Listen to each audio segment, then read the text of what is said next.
All right. Oh, I didn't realize it had been 20 seconds already.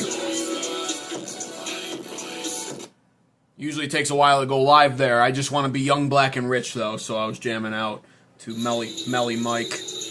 Oh, there we go. Oh, I didn't realize it had been 20 seconds already. There we go. Okay.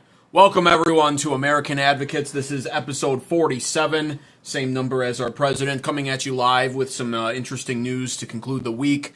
And, of course, really what this live is going to be all about tonight is just, I can't say for sure that I've been 100% correct, but I'm going to be essentially just demonstrating once again how I make what I feel like are some of the most accurate predictions on this channel based off of a lot of the news that came in today when it comes to the Trump administration and directly what CBS News was reporting in a bombshell announcement today about more Marines reportedly being sent overseas. These would be potential boots on the ground, obviously.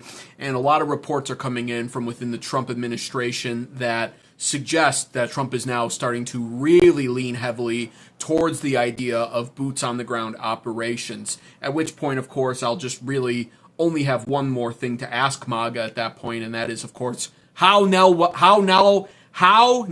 will you cope, MAGA? How now will you cope? That's the question. And remember, because people perpetually forget this, or they're new and they don't realize it, I voted for Trump, and I am a social and fiscal conservative, but I'm just not part of a cult. And so at the end of the day, I see things for how they're actually playing out. I don't just wait on my hands and knees all day for my fearless American presidential leader to tell me what's happening overseas. I actually read about what's happening, and I actually watch videos, and I see firsthand accounts being posted on social media sites, and I form critical thoughts of my own, and I analyze it for myself and come to my own conclusions, which is why I'm so fucking right on this channel all the time. And that's why, of course, if you're listening to this right now or after the fact, you should subscribe immediately right here at American Advocates and make sure post notifications are turned on when you do, so you're notified every time I go live and every time I post.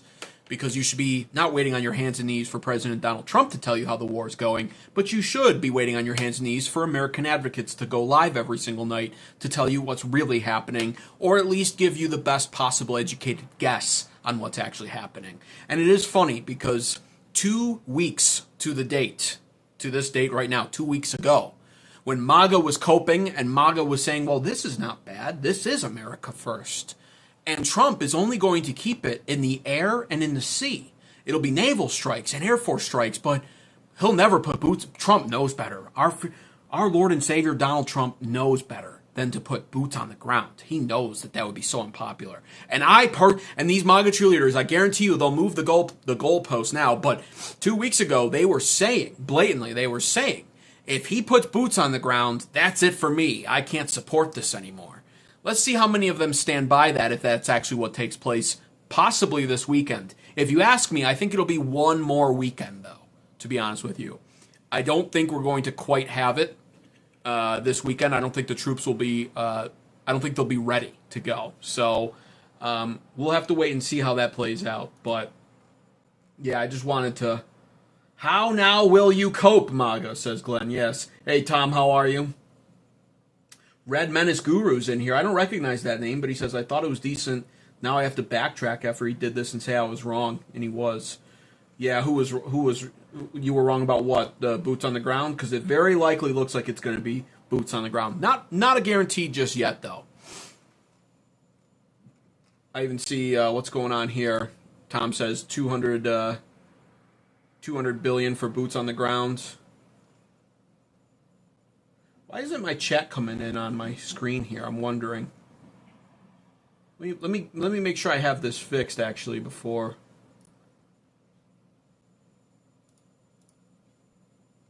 Yeah, how come I can't see Tom's chat on the? He said 200 billion for boots on the ground, but for some reason I can't see that on my other chat. Okay, regardless, let's get right into it. So.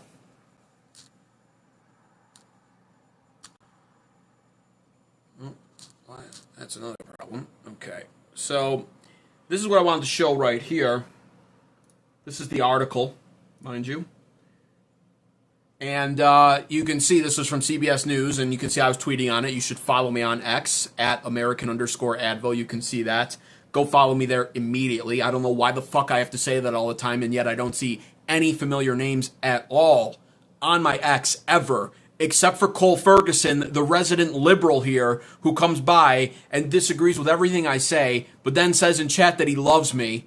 I love you, bro. You're funny. I like you. We disagree on every. We're far right on. You're far right and I'm far left, but we agree with more than you realize, man. So now Cole Ferguson likes all my stuff. He's my number one supporter at this point, honestly. He's my number one supporter. I have to consider it so, because he's the only one that actually goes and follows me on my X. I'm trying to grow my X. I say it all the time. Does anybody fucking follow through and follow me on there? No. So I've been posting on there all day, of course, and we have this CBS News article. Not to mention, I'm a little bothered that I saw that chat from Tom pop up on my phone screen through Streamlabs, but I can't see it in my actual chat here. That bothers me. Tom, if you want to send that chat again, I saw you said something about 200 billion. Anyways, let's go over this. This is the article right now. CBS News released this. Trump administration making heavy preparations for potential use of ground troops. Stuff like this just makes me feel so vindicated. Because like I said, 2 weeks ago to today, to this date, 2 weeks ago, 2 Fridays ago, I was on here on YouTube and I said, listen, it's early yet. Everyone's insisting it won't be boots on the ground. Everyone's saying, no, Trump's way too smart for that. He'll never do it. And I was saying, no, you don't understand. You're the one that doesn't fucking understand strategy. I do. I'm the smartest one here. I'm the smartest political commentator on YouTube, even though I have a tiny audience, right? Because nobody wants to hear the truth. That's why I have a tiny audience. People would rather hear the Trump glazing, or they'd rather hear they'd rather go to the liberal side of the YouTube world where it's only Trump criticism. They don't want to hear the actual truth. And so the bottom line is, I was saying, you don't understand strategy. Boots on the ground is imminent now. You're not getting it. And I'm going to play a clip from that video. You guys are going to re-listen to what I said 2 weeks ago. I'm going to play it on my computer. You guys will be able to hear it. Because I was completely right. Or at least it looks that way according to this article. We'll see how things unfold this weekend. But it's the whole strategy of regime change, total annihilation, the geography of Iran, everything about this. Just, it should have indicated from the start that this was going to turn into a more drawn-out war and a boots-on-the-ground situation. And I don't see how it unfolds any other way. And I didn't 2 weeks ago when everyone else insisted it wouldn't, and I still don't see it any other way now, right? And I'm seeing some MAGA people saying, for everybody who doubted Trump, you're about to be proven so wrong, you panicans. How's that exactly? This article says, Washington, Pentagon officials have made detailed preparations for deploying U.S. ground forces into Iran. Multiple sources briefed on the discussion told CBS News. Senior military commanders have submitted specific requests aimed at preparing for such an option as President Trump weighs moves in the U.S.-Israel-led conflict with Iran, the sources said. Mr. Trump has been deliberating whether to position ground forces in the region, sources said, on condition of anonymity because they were not authorized to speak publicly. It was unclear whether what circumstances he would authorize the use of troops on the ground. Direct quote from Trump himself, I believe he said this sitting next to the Prime Minister of Japan. He said, "No, I'm not putting troops anywhere," he told reporters in the Oval Office on Thursday when asked about the ground troops, but quickly added, "If I were, I certainly wouldn't tell you." And this is fair, by the way, as a world leader. You don't want to just be announcing your strategies out loud and speaking them out loud for the enemies to hear. Our press is very public, so that's actually always bothered me, by the way, whether it's Biden, Trump, Obama, it doesn't really matter, Bush. It's stupid that our press even asks those kind of questions. Whether or not I agree with this war or not, which I obviously don't, what a stupid fucking question. It shouldn't even be allowed to be asked. That should be press decorum 201, really. Where it's basically, don't ask about military moves and future military moves and strategy. What kind of fucking dumbass would ever answer that? Knowing that there's a very high likely chance that it gets seen by Iranian regime officials. So the whole point here, of course, with Trump saying, if I did, I certainly wouldn't tell you. Basically, he's hinting at the idea that I very likely might be, but I'm not going to tell you, and I can't tell you for, national security reasons, which is fair. Officials at U.S. Central Command referred questions from CBS News to the White House and Pentagon. White House Press Secretary Caroline Leavitt, however you say her fucking last name, I don't give a shit, Caroline Leavitt, said in a statement, it's the job of the Pentagon to make preparations in order to give the commander-in-chief maximum optionality. It does not mean the president has made a decision, and as the president said in the Oval Office yesterday, he is not planning to send ground troops anywhere at this time. They're just stringing us along, right? Or, well, you fucking stupid goy cows in my chat, they're stringing you along, right? You fucking fools down there that buy into this shit and think that Trump has a 5D chess level planned out already, and he's so fucking smart that we don't fucking need to fucking send fucking troops into the Middle East, right? Is that enough fucks for everybody? Is that enough fucks right there? He's so smart he doesn't need to do it. That's what people genuinely believe. Then they're listening to QAnon, which is boomer slop, and they're saying, no, this has been planned out for years now, and you don't understand just what Trump's doing in the Middle East. Trump has been, he's just part of the grand plan. You got to check out QAnon. He knows what's going on. You don't get it. You don't get what Trump's doing right now. This is all just, you're taking it at face value. You're not understanding what's really happening. You're just not in the know about the secret societies within Israel and Iran. Shut the fuck up. This is a war. This is Trump violating his campaign promise. This is Trump serving Israel, as all boomers tend to do. And once again, he's doing so at the expense of the average, everyday American. And that's why I showed you that Kevin Hassett clip, and I will continue to reference that Kevin Hassett clip to put it all in perspective for you. He said it himself. This shouldn't hurt the American economy in the long run if we get drawn out into a more long-term conflict in the Middle East.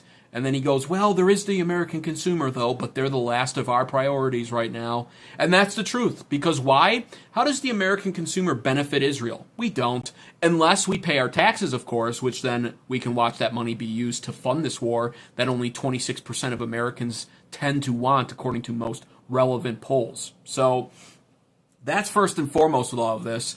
And then what we're seeing is they're stringing us along now, which is what they've been doing. And they've been stringing us along, truthfully, if you just get to a point where you want to accept this for what it is, they've been stringing us along on this since last summer.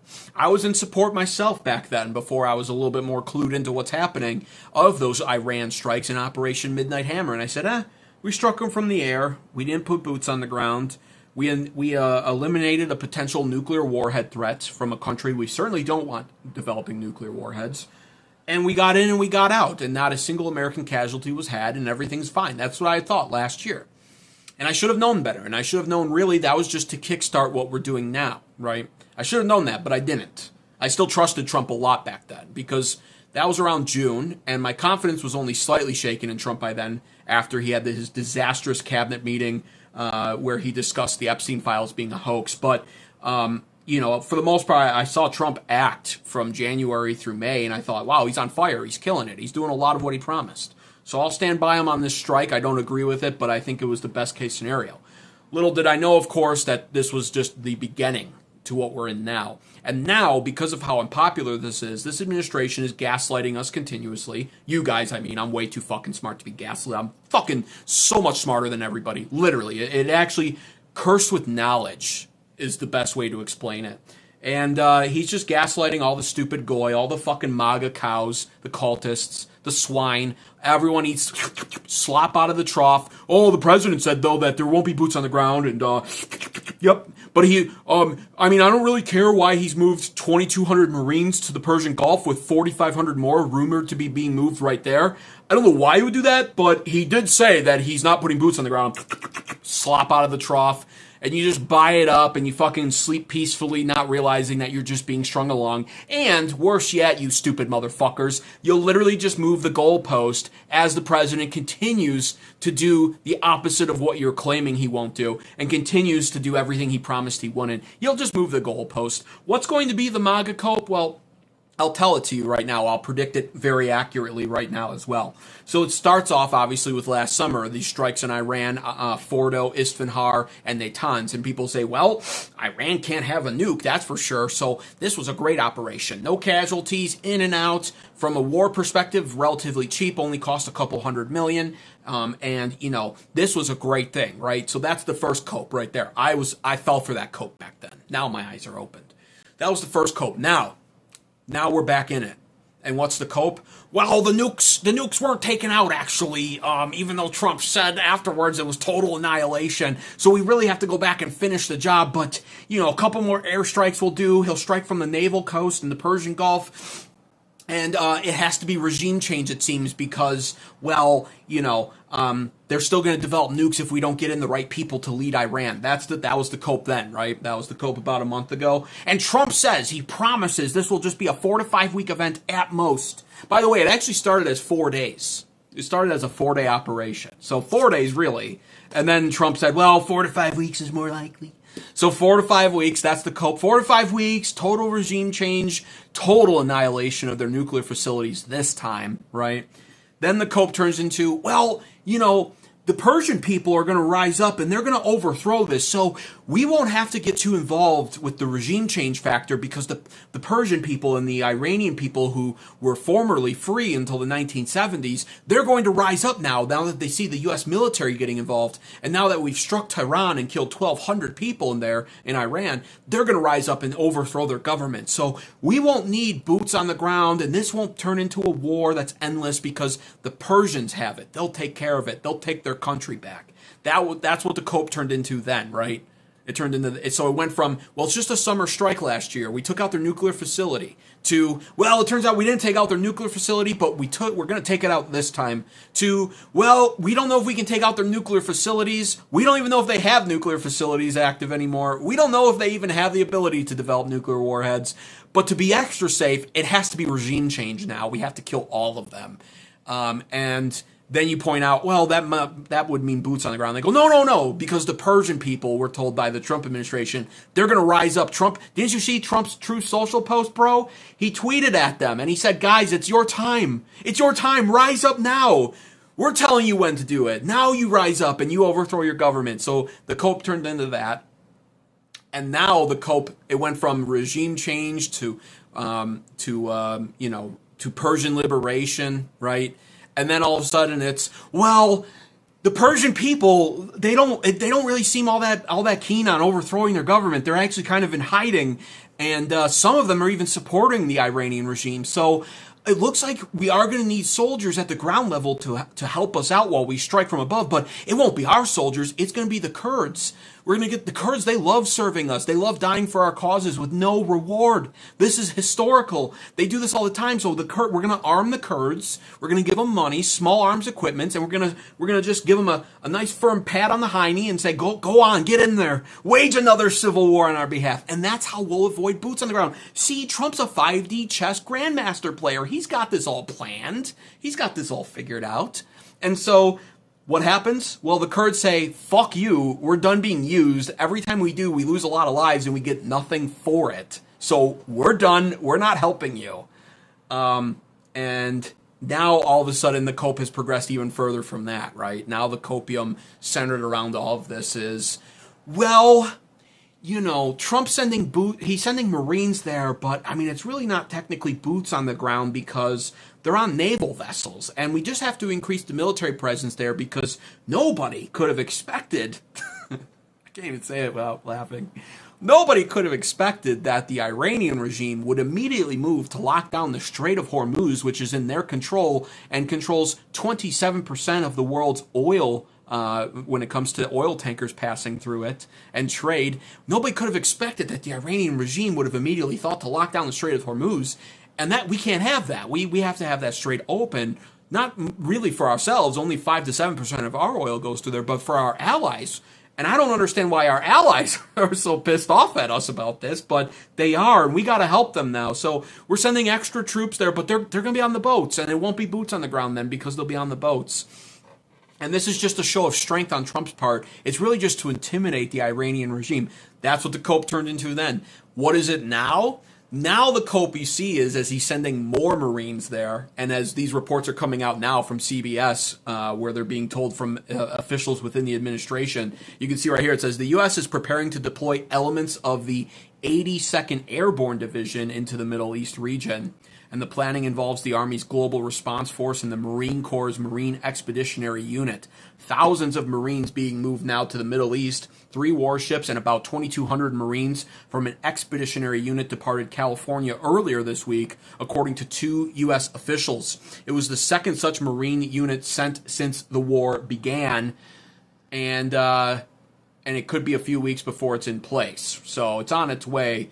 Now the copium is, well, it looks like, yeah, Trump, I could see a situation where Trump has to actually have the Marines deploy and the boots on the ground are there, but only alongside the Strait of Hormuz, because those dirty Iranians, nobody could have predicted that they would use cheap $600 drone warfare to blow up entire oil tanker vessels that are trying to pass through the strait, and we can't really stop that because of the mountainous terrain. So they're going to be along the side of the strait, but it should be minimum casualties, and they'll defend the oil tankers, and our allies will be able to ship the oil through to get our gas costs back down. Oh, and also, they might get deployed on Karg Island, but that's an island, so it doesn't really count. Also, the copium also, it's going to be special ops deployments. And I mean, that's not like a war. That's just special operations. It's limited. It's in limited capacity. It's going to be quick and efficient. Trump said he only has to extend the war probably by about 3 more weeks than projected. So really, we're looking at, 7 to 8 weeks now? I mean, that's not bad. That's the current copium. Where will the copium go from there, I ask you? Good evening, Howard Clegg. And, hey, Shadow Warfare, welcome, man. I can tell you the market is showing an upset Donaldo Trumpus. Last I checked, my portfolio dropped over 5% today alone. Yeah, I can see that. We put C4 on drones in Battlefield 6. Of course people will do that in Yeah, exactly. Yeah, that's true. Yeah, so what will the copium be now, right? Well, I already just stated what it's going to be. Expect MAGA to say putting Marines on an island, Karg Island, to lock it down. That's not boots on the ground. It's just an island. Putting Marines boots on the ground along the Strait of Hormuz, that's not really boots on the ground. It's still not a war. We're just protecting the strait. Then it will move. The ultimate copium will be, well, it's special operations, so it's not a war. It's very limited. And then it will ultimately move to, if this progresses fully into a war, expect the MAGA cult to then ultimately finalize. They'll get tired of moving the goalpost. And the sad thing is, so many of these MAGA cheerleader channels, they're smart. There's people I follow and that I started following last year. And I'm like, you're smarter than this. You know. Like, the problem is, these are really big channels. They make a lot of money off of boomer watchers. And my thing is, like, my channel's been getting less views because of how honest I am about all of this. So it's easy for me to tell the truth when I can only count on 10 concurrent viewers, couple thousand views per stream. I appreciate my super chatters as it is, but this is a side business for me, truthfully. So I tell the truth and I analyze it from an actual raw, real, critical perspective. These big MAGA cheerleader channels, they've already built a following of these boomers and of these Republicans that love Trump no matter what. So I think they're more afraid to speak out is really what it is. But it's like some of those guys I've either talked to in my DMs on X or interacted with them on social media, or I've watched them long enough to know they're smarter than this. They're just afraid to say what they're really thinking, which is sad, in all honesty, and could come back to bite them when they wind up looking foolish. But the ultimate, people like those guys I'm referencing as well, especially, they know they're moving the goalposts. They'll get tired of it. And so will most of MAGA, whatever's left of it by then. So if this progresses into a full-blown war, expect people to ultimately move the goalpost to, well, this had to be done. It was an imminent 47-year war, and Iran's the #1 state sponsor of terror, and we've lost American lives all the time because we're over there, by the way. Not to excuse Iran, but, and this had to happen, and, the bottom line is I voted for this because I voted for President Donald Trump, and I love Trump because he finishes what he starts. That'll be I guarantee it, mark it. Ultimate cope will be, my president is at war right now, yes, even though he said no new wars and campaigned off of it, and even though I told the party line so fucking hard for him because I love him and he's my Lord and Savior, Donald Trump, and everything he tells me is just, I eat it up like slop out of a pig trough, and I believed him this wouldn't be a war, but now that it is, I can totally see why, because my president finishes what he starts. That'll be the ultimate cope, I guarantee it. So that's what's happening right now. I just wanted to mention that right off the rip and just say, you are watching currently the smartest political analysts on YouTube. And it doesn't get, honestly, It doesn't get any better than this. I'm going to play this. You guys should consider it a privilege, obviously, to be able to hear an old stream of mine. But this was 2 weeks ago, exactly today, and this is what I had to say. And I was called an idiot for it in chat, by the way, by several chatters who literally said, "I don't know what I'm talking about. I'm streaming out of my mom's basement." And by the way, I have two dads, so I don't know what they're on. Like, I was raised on pure testosterone. Like, a mom's basement? What's a mom? I have two fucking dads, okay? They're both on steroids. They're jacked as shit. I was raised on testosterone. That's why most people can't handle this energy. But, yeah, I was called an idiot for this. But here 2 weeks ago, here was my take on it. Oh, hold on. Forgot. I have that muted. I have two fucking dads. Okay. That actually leads me right into the next part of this live stream here, what I want to talk about. Boots on the ground in Iran being imminent. The reality that no one wants to believe will happen, I think at this point it's almost guaranteed. Because the problem with this war in general, of course, is that engaging in this, by doing Israel's bidding, which is what this is, Pandora's box has been opened, which is why I stated earlier that it's always a roll of the dice when you go to war. You can never control the outcomes. And that's what we're seeing unfold in a multitude of different ways already. You can only guess what will happen. So, boots on the ground being imminent honestly starts off, the first main reason why I've concluded that boots on the ground is imminent actually has to deal with this right here. Let me go up. Where did I have that? Yeah, here we go. So this article comes out, right? CNBC. Trump says no deal with Iran to end the war without unconditional surrender. President Donald Trump said there would be no deal to end the U.S. war against Iran without an unconditional surrender by Iran. Trump said that after a surrender, the United States and allies would work tirelessly to bring Iran back from the brink of destruction, making it economically bigger, better, and stronger than ever before. The demand came as Iran has yet to pick a leader to replace Supreme Leader Ayatollah Ali Khamenei, who was killed in an airstrike at the beginning of the war by the U.S. and Israel. So, I want to talk about this real fast. Okay, that's enough. I think we get the point here. I made that prediction 2 weeks ago, and it hasn't been fulfilled yet. I'm not a prophet. Boots on the ground, still not a thing. But likely this weekend. I think more likely next weekend. I think it's going to take a little bit more time to have the amount of troops in the Middle East that Trump and the Pentagon will want in order to feel justified in deploying those troops into what will be dubbed a special ops mission to lock down the Strait of Hormuz and secure it for our allies to start moving their oil tankers through. But nevertheless, I said this. I've been saying this. Boots on the ground is imminent. All the other MAGA cheerleader channels insisted it wasn't. They insisted this would go for 3 weeks at most.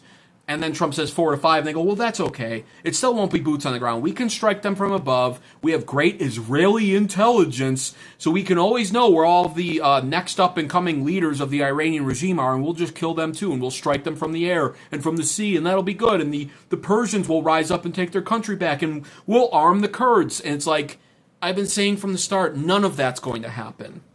We killed the regime, yes. What was the initial face of it? Sure. But it's a Hydra monster. They have, in some cases, for their positions, the next 7 successors picked out for some of these military positions. Okay? You kill one, and 6 others take its place. And this is the cost of getting into another Middle East war. They're endless. The region is impossible to deal with from a terrain standpoint. And regime change is just not possible without boots on the ground. I've been saying that from the start. I'm so fucking smart. Nobody's as smart as I am. All the fucking MAGA cheerleader channels. Oh, we don't need boots on the ground. We don't need that. They're going to surrender. They'll see our devastation. They'll see the Freedom Doritos and the B-2 bombers, and they'll surrender. Trump wants unconditional surrender. That's not unrealistic. They'll definitely do that. Meanwhile, if you tuned in on this channel, you were explained why they wouldn't do that. They're religious zealots. Unconditional surrender means... Well, unconditional surrender means, in all honesty, you're powerless. And why would they put themselves in that position? Why would any country agree to unconditional surrender, especially one that is deeply embedded in a culture of violent religion, like Islam and the Muslims and Iran? They're not going to. I predicted that from the start. So I just wanted to spend really the first 30 fucking minutes of this stream deservedly saying, basically, I'm right, everyone else is wrong, I'm the smartest, everyone else is stupid, including a lot of people in my chat. And I'm just going to continue to be right, and people like the MAGA cultists will continue to shift the goalposts to justify it. They'll just justify. It's just special ops. Just special ops, that's all. Yeah, boots on the ground. It doesn't really count, boots on the ground. Karg Island, Strait of Hormuz. That doesn't really count. And then full-blown war. Well, Trump finishes what he starts. That's why I voted for him. Yuck, yuck. We're taking the fight to them. It had to happen. Imminent 47-year war. So that's where we're at. I see the chats are coming in. I see a lot of familiar names. Hey, a bunch of names. Welcome, man. Appreciate you being here. 2009 Lifeguard. I recognize you, of course. Welcome back. Appreciate you being here as well. See a lot of new names as well. So I'll take a look at your guys' chats. And then I want to move on to the next story, which is, of course, the generational gap. Something else, another factor that I said. I meant to have the clip pulled up because I love watching back my own streams. I literally watch my own content more than any other content out there because no other content covers it. And I said this before too. I said, the Republicans, they think it's the Democrats. They think it's the Democrats that are against Israel. They think it's the Democrats that will oppose this war. I said this, I think last week, and I said they're not aware that a lot of Republicans are not in favor of this either. They're not aware that a lot of young Republicans especially are against this. And now we have video footage of a congresswoman being asked about whether or not she would support Pete Hegseth's Pentagon request of $200 billion more to go towards this Middle East excursion. And I think they're going to be shocked. And I'm going to show you it. I'm going to show you her response to it. She was born in 1986, though, so she's a millennial. And this is what you're going to get from the generational gap. So that's the next story. I'll cover that in 1 second. Hey, Bold as a Lion's here, too. Let me take a look at what you guys have been saying so far. MAGA's only... Nope, hold on a second. There we go. Steven's here. Steven's here? Who's Steven?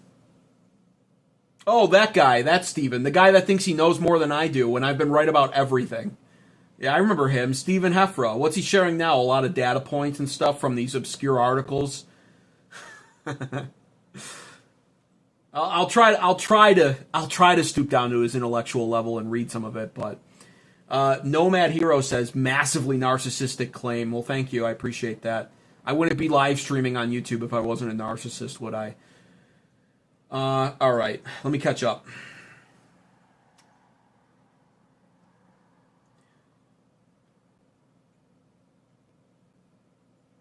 Truth? What is a woman, says Nomad Heroes. A woman is biologically a woman. A woman has a vagina.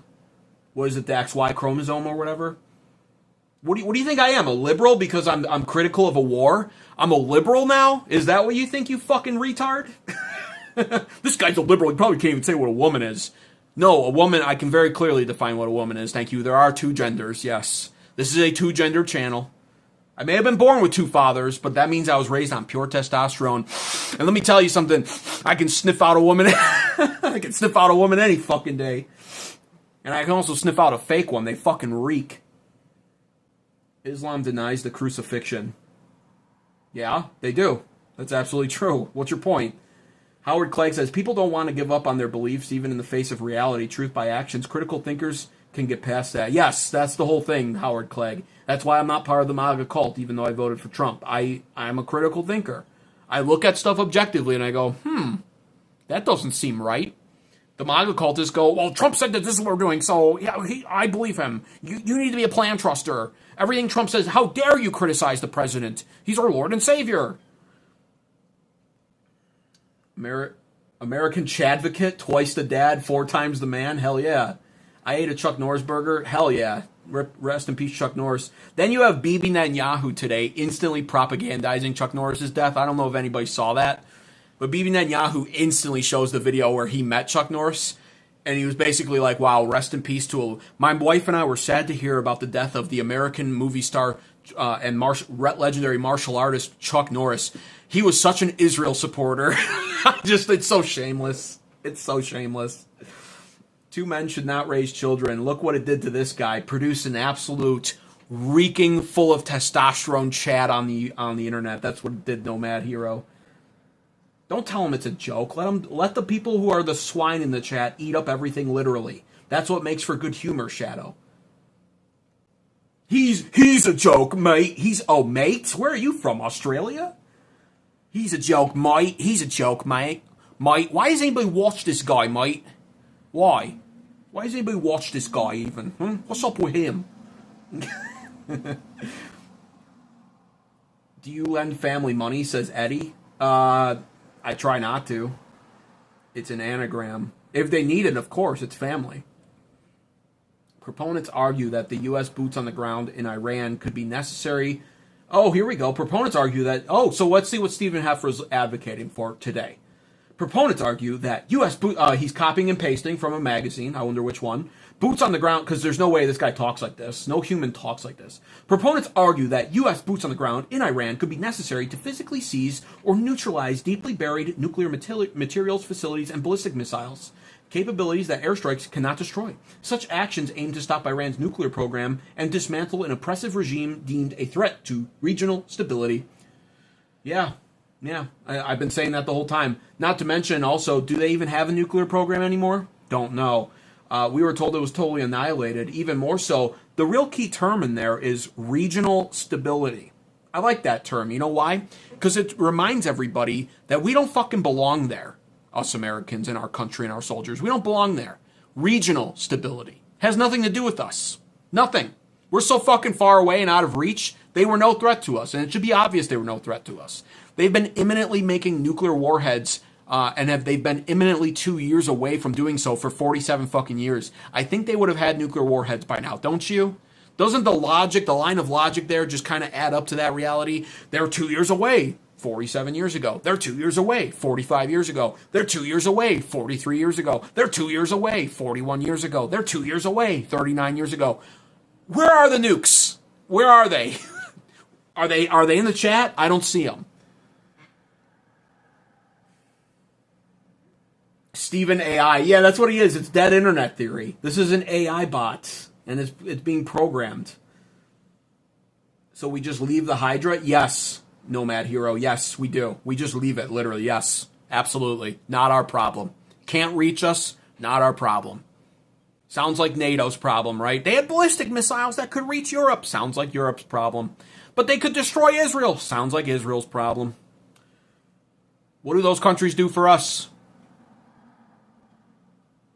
The way I phrased my question was partially in a joking manner, but I'm genuinely curious. American Advocate, who would you rather be president, Kamala or Trump, says Eddie. I'm actually not going to answer that. Because, yeah, I'm not going to answer that. Steven's here to grace us with his brilliance.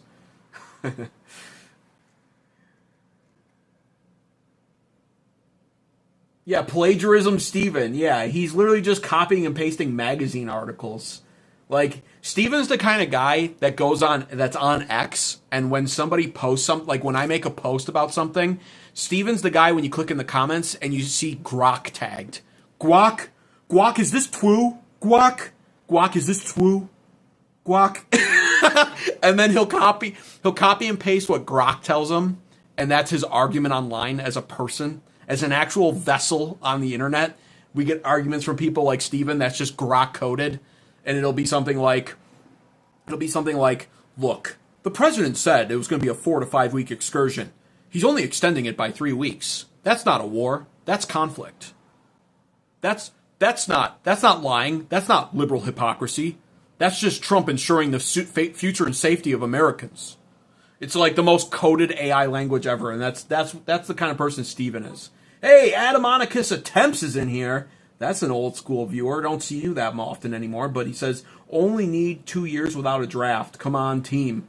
Oh, yeah, it's different each state, Adamonicus. So whatever state you're in, you need to check that. But, it's different for every state. Somebody was in my chat last night, and they said, my state's, I feel bad for them, my state's maximum age limit's 45 in an emergency. It's like, geez. I can't remember what mine is, but I thought it was 39, not 45.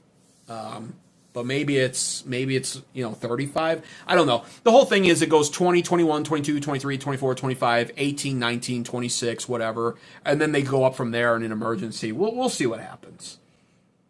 You got to love this, though. I actually meant to rant about this the other day. I don't think I've done this yet on here on YouTube. I've ranted about it on social media, though. You got to love this when you really think about it, too. In fact, let me switch to the full one. You got to love this. Think about it like this, right? What did Trump and Hegseth do when Trump first got elected this year? When he took office last year, January. And Hegseth was appointed Secretary of War, right? What did they do almost immediately with the military and the Pentagon? Well, they cleaned it. They cleaned it up. They purged out the filth, right? They started making a lot of laws about, immigrants serving, different religions, being in shape, etc., to disqualify a lot of people. They also blatantly kicked out like the transgender component of the military, right? And so you gotta realize that was being done in time for something like this. And by doing what they did last year, they're now ensuring even more so that the people that will now fight and die overseas for Israel are the most white male Christians possible who were incentivized to join the military last year. And now it's been purged from the transgenders and all of the excess stuff that liberalism allowed in the DEI of the military. Well, that's gone now, right? The ones that, truthfully, would we care? Would we care if they were the ones over there? No, probably not. But it's going to be the most Christian male Americans, and specifically because we're the majority still white Christian male Americans who are now going to be sent overseas to die for fucking Israel in a useless Iraq 2.0 war. So you got to think about it like that. That should upset you too, in all honesty. It's like, you really can't have too much of a good thing. And it's like with that kind of agenda, what no doubt everyone cheered for last year, look how that came back to bite us. That's an interesting one. I know people don't want to look at it like that, but it's like, how else am I supposed to analyze it, So a Dem that wins a primary is worth the vote, says Dial Up. What happened to Bernie? Oh, right, not democracy. Yeah. No, don't deport Steven, because he's not spamming. He's just an idiot. He doesn't have his own thoughts. He can share magazine stuff all he wants. I don't really care. Not everyone can rise above Goyim level, Steven's a nice reminder of that. I bet they'll be 2 years away in 2 years. Yeah, that's true. That's right, 2 years away. Well, that's just like COVID, right? 14 days to flatten the curve. That turned into 2 years. And a whole lot of extra bullshit. That argument is kind of stupid because North Korea got access to intercontinental ballistic missiles real quick. Yeah, well, exactly. And you know what else? I welcome, Ash, by the way. I don't recognize your name. You actually have a ridiculous name. But Ash, I've said this before, too. One of the thing is... Oh, okay. Glenn, you can get rid of them now. One of the things is with this war is it really does work against the purpose overall of what Trump states this war is about, right? Which is, of course, denuclearization. You know what I mean? Like, that was the whole thing we were told about here was, well, this is being done to ensure Iran doesn't obtain nuclear power, right? But what's happening now? Well, we see diplomatically and geopolitically, other countries are growing more concerned about future threats. So we see Poland now reaching out and saying, well, we're seeing what's happening here and we don't like it. We feel like we might need to start developing nuclear warheads for our country for our safety. And of course, that's going to be shunned because that goes against the global agenda goal here of not allowing that, of if anything, decreasing nuclear warheads. But how can you blame these countries for looking around at what's happening in the Middle East and going, we might need nuclear warheads as a deterrent for the future of our country's safety. Poland now wants to team up with France, Emmanuel Macron. They both now want to start working towards the development of nuclear warheads. And it's happening right now after this war has been waged in Iran. South Korea is another example of a country speaking about this. And other countries that already have nuclear warheads, there's rumblings now of them seeking to increase the amount of nuclear warheads they have rather than slowly decrease them or sit on them and not multiply them. So, truthfully, that's another problem here that's not oftentimes discussed by the mainstream media or MAGA cheerleader channels or any channel for the matter. I haven't heard anybody discuss that. I've watched so much content now. I'm the only one who's brought that up, and I don't know why, but it really does work against the goal, really. If what this does is now make other countries feel like they need to develop nuclear warheads quickly, as a defense deterrent for future, conquest here when we're talking about a certain country, well, that defeats the purpose then. Sure, Iran, we don't want having nuclear warheads, but truthfully, we don't want any country having nuclear warheads that doesn't have it. I've said this before, friends today, enemies tomorrow. So with Poland, yeah, we love them, obviously. Who hates Poland? But you never know what the future brings, right? France, do we trust France? So we don't want anybody having nuclear warheads, and this is working against us in that regard.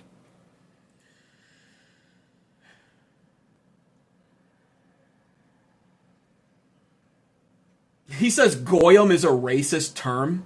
What? They use it against us. I'm just reclaiming the word. Don't you understand culture, boy? That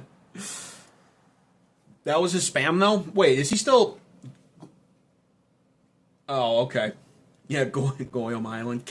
Cattle Island. Cattle Ranch. He's going to Cattle Ranch, Glenn. We're gonna have to put Steven on Cattle Ranch. Goyim is racist. Look it up. I know what Goyim means. It's how the Jews talk about us. We're the lesser than. I know this because I actually know Jews in person. And they'll tell you this. They'll literally tell you. They're like, yes, we believe that. Yes, you are the lesser than. Goy! You goy!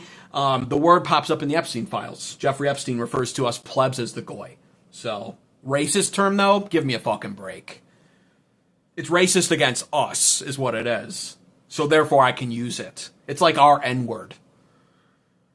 Which is a word I don't care about anyway, by the way. So you're not virtue signaling to the right person right now, Stephen. Goy's racist. I can't believe you would say that. I don't give a shit. I don't care.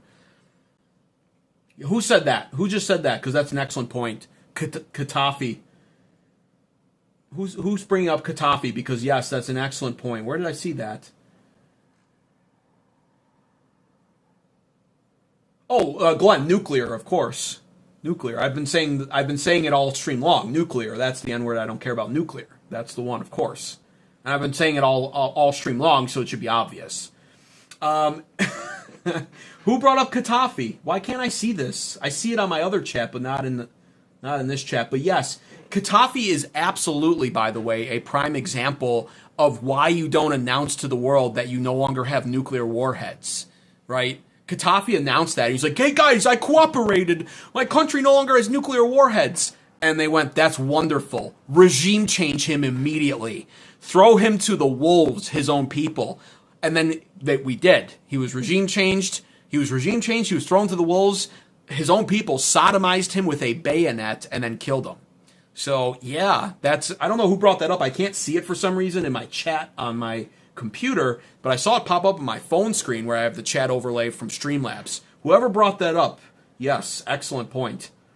I haven't brought that story up yet, but that is a true story. You can look it up, and it is a prime example, by the way, of why countries are foolish for getting rid of their nuclear warheads, objectively speaking. From a global perspective, it's a wonderful thing, obviously, for the greater good, I guess, but truthfully, yeah, terrible idea. It really is.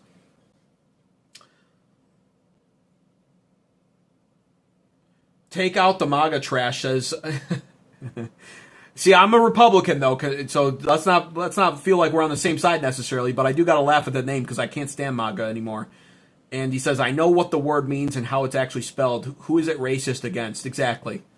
By the way, it also means the nations. Like that's the higher meaning that it's used. It means the nations, and then it's used as a slang term for Gentiles and non-Jews, essentially. So. All right, let's just call it what it is. Ukraine also did it and got screwed over. That's true, Ash. That is true. Yeah, Ukraine also agreed. Well, they agreed basically to not get involved with nuclear dealings, basically. And yes, they are kind of, objectively speaking, though I despise the idea of sending any of our money to the Ukraine equally as I despise sending money to Israel, I will objectively agree, yes, Ukraine is getting screwed. I'm only concerned about new nuclear weapons in the Western Hemisphere. There it is. Charles Platt brought it up. Gaddafi warns us about overthrowing him, and so much immigration will go to Europe. Okay, I see why that's happening. I'm probably behind on my... Right? I'm assuming that's what's going on here. Let me fast forward on the stream. Let me also move on to the next story, too, guys. So Lauren Boebert, the Congresswoman, Congresswoman of Colorado, Republican Congresswoman, by the way, Lauren Boebert, was asked on the street. Hold on. Where is that?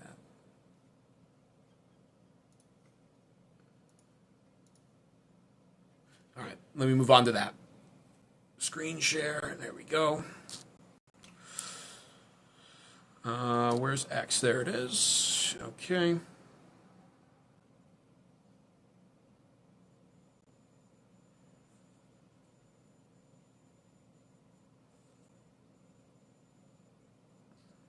This is my X page, by the way. You should absolutely follow me on there immediately. This is what we're going to go over here. No. I will. Okay. As soon as I pull up my stream on my computer here.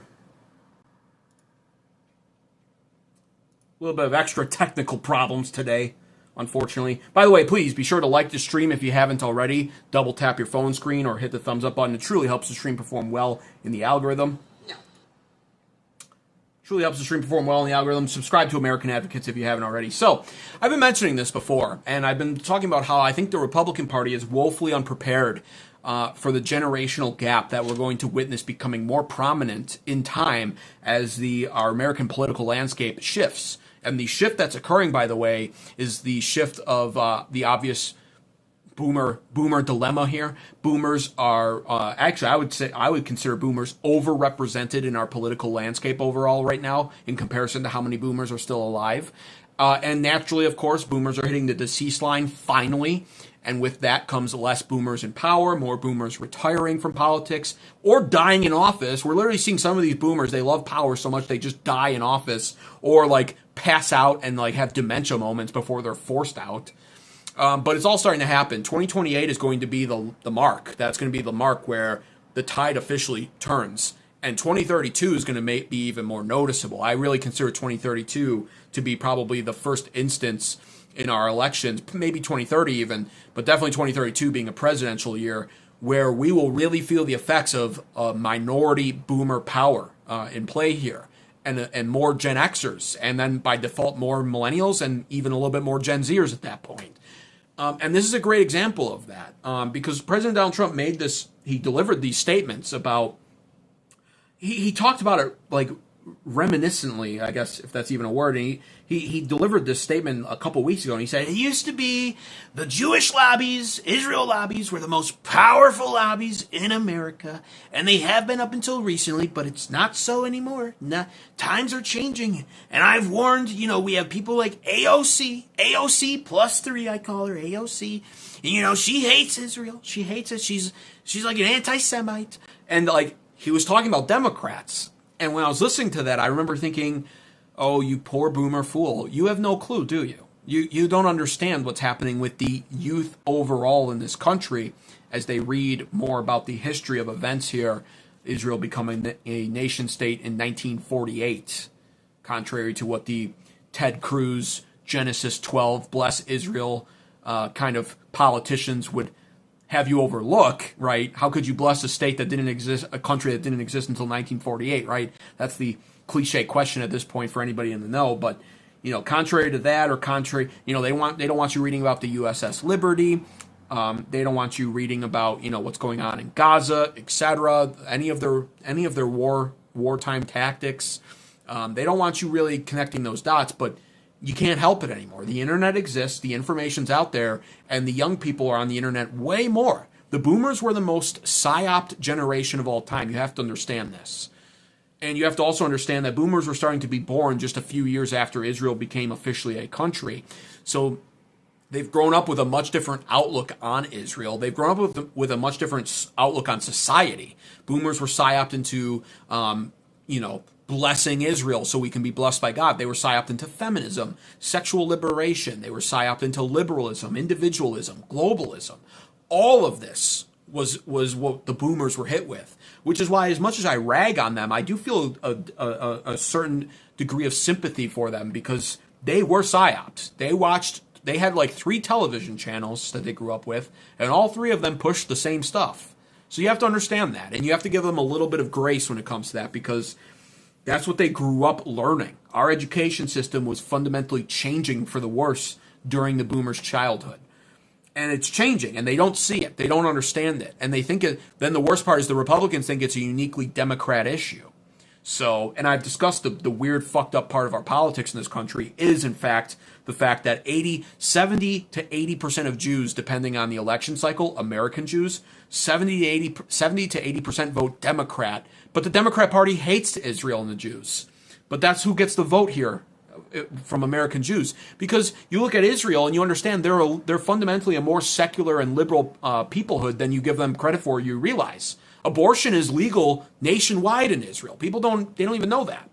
And so while the American Jew, 70 to 80% votes Democrat, 78 to 80% voted for Kamala, for instance, the Democrat Party hates them, but they vote for him anyway. And then it's the Republican Party that doesn't get the votes, but is like, oh my God, we got to protect Israel, and it's all about what the Jews want. It's so weird. It's honestly a weird dynamic. But that's what it is. And it's changing because the youth is now studying history, and they're studying religion, and they're studying politics, and they're coming to an understanding, right? And this is universal. It's not party affiliation anymore. This is a universal trope now with millennials and Gen Z.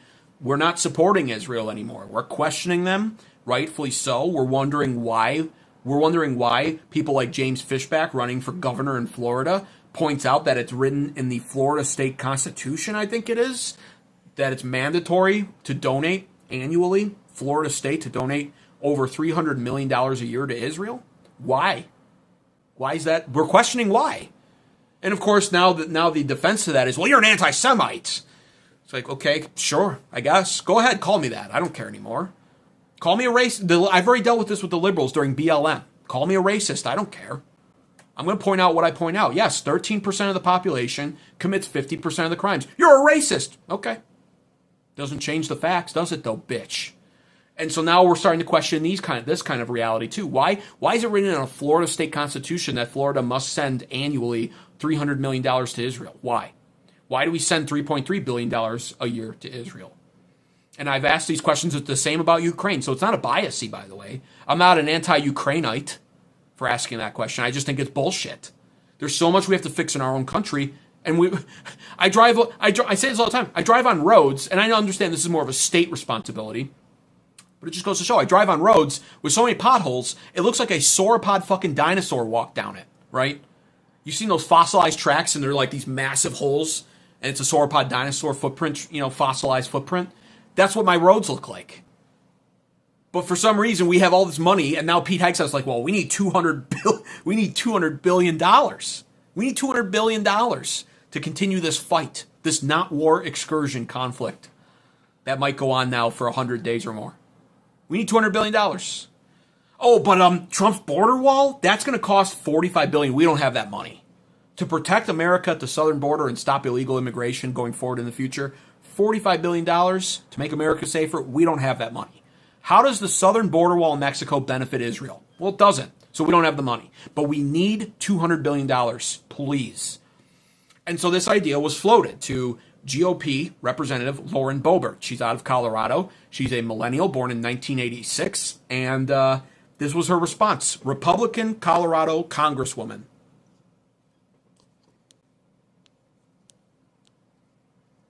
I will not vote for a war supplemental. No, I am a no.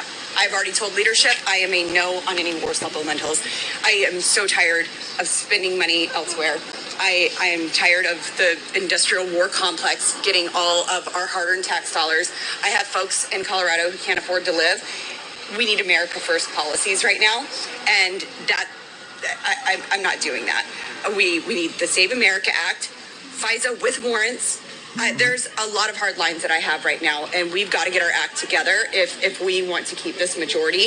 And the path that we're going doesn't look very promising. Should the administration get out of Iran? That's up to the president. Awesome. Right? Awesome. Now I will suspend my no woman in politics rule for her temporarily in this moment because awesome. More politicians need to start sounding like this. Right? And they're going to. That's my whole point here with the generational gap. Expect way more of this. Not less, way more from a Republican. And I addressed this issue yesterday when it was confirmed, by the way, that Pete Hegseth, because it was a rumor at first that Pete Hegseth and the Pentagon were going to request $200 billion more for this war. That was a rumor up until yesterday, and I went live and said this is confirmed now by Pete Hegseth himself, Secretary of War, that they will be requesting $200 billion from Congress, who controls the purse, to keep going with this conflict. And I said, it's not going to get the support that they need from Democrats, which will mean they'll have to go the path of reconciliation, which is even more disgusting, because what reconciliation will mean, of course, they get to do this once a year, and reconciliation only needs a minority major vote, which is 51. J.D. Vance would have to come in probably, or possibly, but they only need the small majority vote rather than 60 votes, which would include Democrats, right, for Congress. And I said, they'll go reconciliation then. They'll do anything it takes to fund this war for Israel. And so they'll go reconciliation, but what people don't understand is reconciliation means they're not just pulling the money out of thin air. The money has to come from somewhere.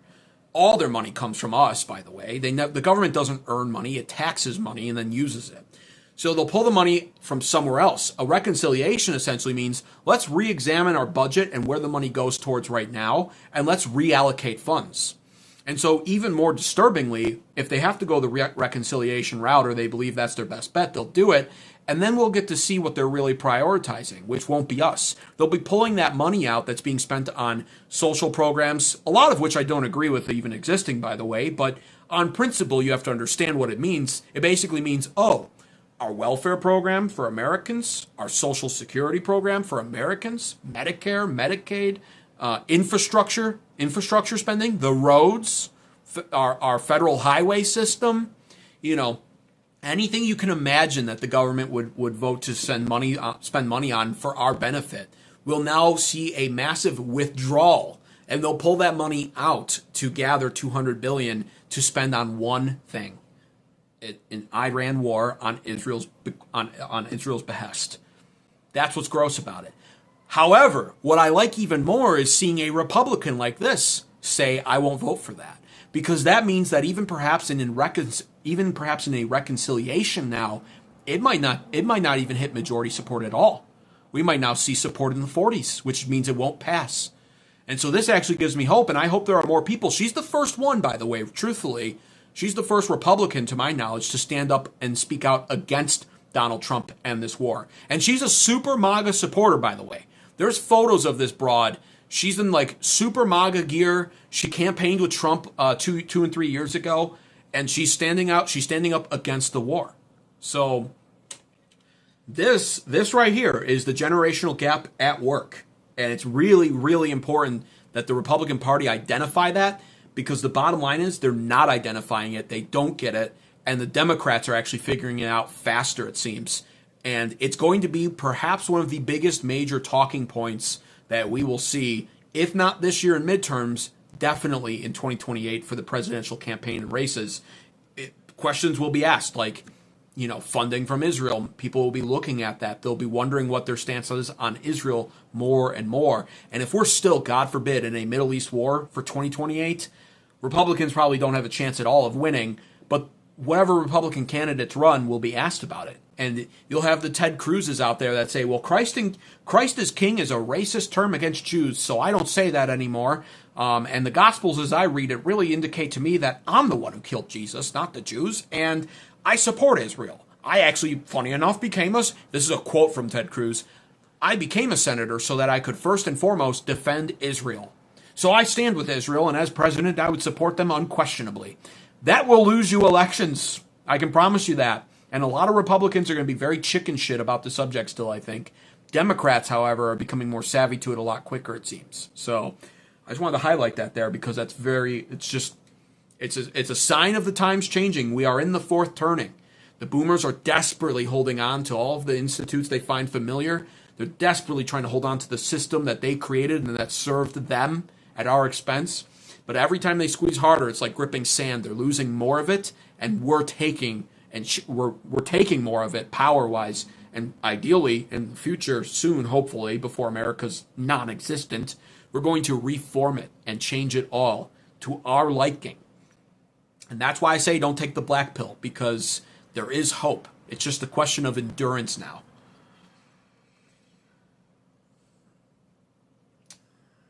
Let me see what chat's saying here.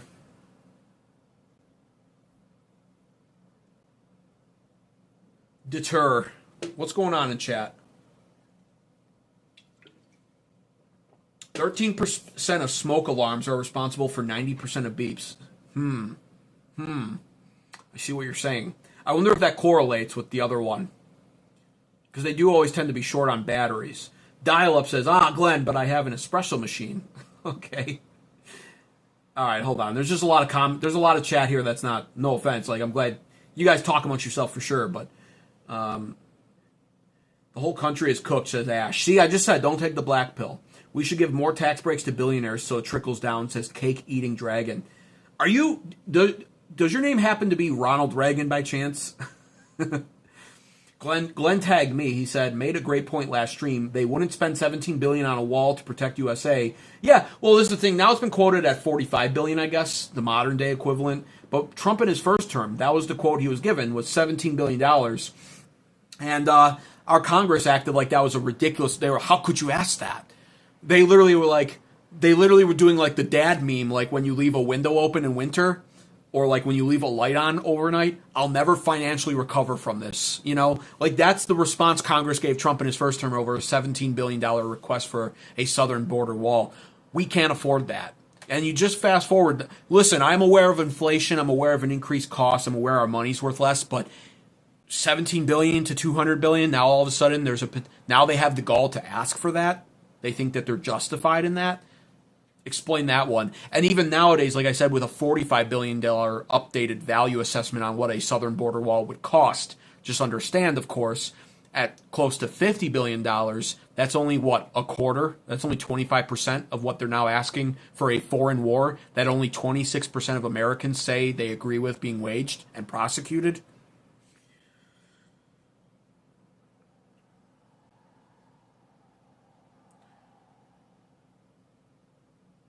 The country isn't actually fully cooked. You can buy land in the country and leave the rat race, but that's scary, says Dial-Up. Yeah, that's true. Boebert is hot too, says Lifeguard. I'm glad you think so. That's why I put her on the thumbnail for this, because I wanted to draw in some Gen X pervy men who would click on this live stream just to see Lauren Boebert. Here, I'll help you out, Lifeguard. There you go. That should get some views. Friggin' boomer men, boomer husbands who haven't gotten laid. They haven't gotten laid from their wife in like 6 months, not since their birthday, and it was like a 5-minute BJ. They're gonna see that now. And they're like, oh wow, look at her, she's so stunning. Oh, I love women. I can't settle. I'm an American advocate. Amen. Never settle for less.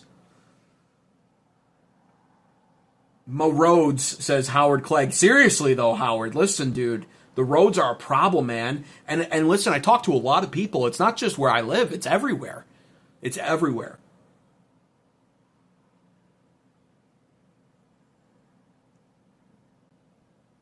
Dial. Bold as a Lion says, I bought a house in Kentucky in 2017. Last year sold it because I was bored. I regret selling it. You probably sold it at a good time, though. Bold as a Lion. You probably made a profit on it. Whoa, stop everything. $2 tariff coming in from Shadow Warfare, who says something I can't really read, but Boomer. Boomer? I hardly know her. Thank you for the tariff, Shadow Warfare. Seriously, really appreciate that. Thank you so much.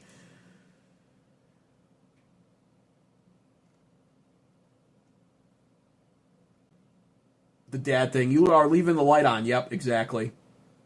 John Boy, welcome, John Boy. Good to see you in here. John Boy says, hell no, they shouldn't be able to ask for 1 red cent. I agree. Sorry, they shouldn't be able to ask. Yeah, I agree. I agree with you completely. Instead of accepting the year 2030 bug protein, make the chickens eat the bugs, eat the chickens.